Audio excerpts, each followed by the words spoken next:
नारद नाम गरेको ऋषिले व्यासलाई भन्नुभयो, हेर सबै कुरा तिमीले लेख्यौ तर आत्मा शान्ति हुने कुरा लेखेका छैनौ। त्यो आत्मा शान्ति हुने कुरा एउटा विषय छ, तिमीलाई मेरो जीवन कहानी बताउँछु सुन।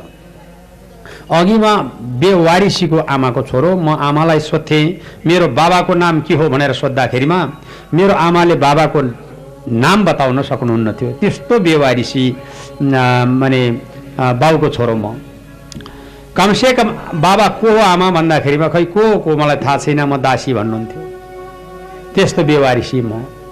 आखिरमा मैले सनकादि 4वटा कुमार विद्वानहरूको पासमा पुगेँ, मेरो आमाले ती पुग्नुभयो। अनि त्यसपछिबाट मैले त्यो विद्वानहरूका सत्कथा सुन्दै सुन्दै जाँदा मेरो चित्त भगवानमा प्रवेश भयो। अब मेरो विचार भयो के भनेदेखि यो आमा मरेदेखि म तपस्या गर्न जान्थेँ भन्ने विचार आयो। आमा मर्दिनन्, फेरि आज नि होइन, भोलि नि मर्दिनन्, पर्सि नि मर्दिनन्, दिगदारै पारिने। फेरि त्यो अब त्यो जाओस् भने त कहाँ जान्छन् र, नजाओस् भनेर प्रार्थना गरे पो जान्छ फेरि।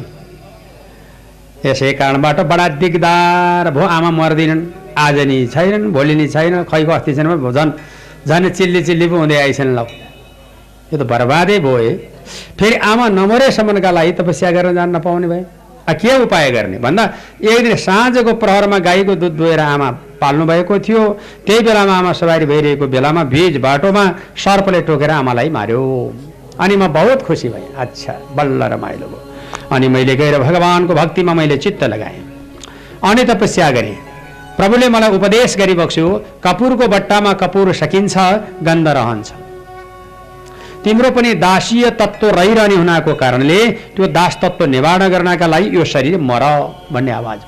अहिले मैले सुकेको पत्ता खाएर शरीर त्यागे। अहिले कर्मेष्ठी ब्राह्मणका छोरा भएर जन्मे। पछि मलाई उपदेश गरिबक्स्यो भगवानले र अहिले ब्रह्माजीका 10 भाइ छोरा मध्येमा कान्छो छोरो भएर जन्मे। संसारमा रोकटोक कतै केही छैन।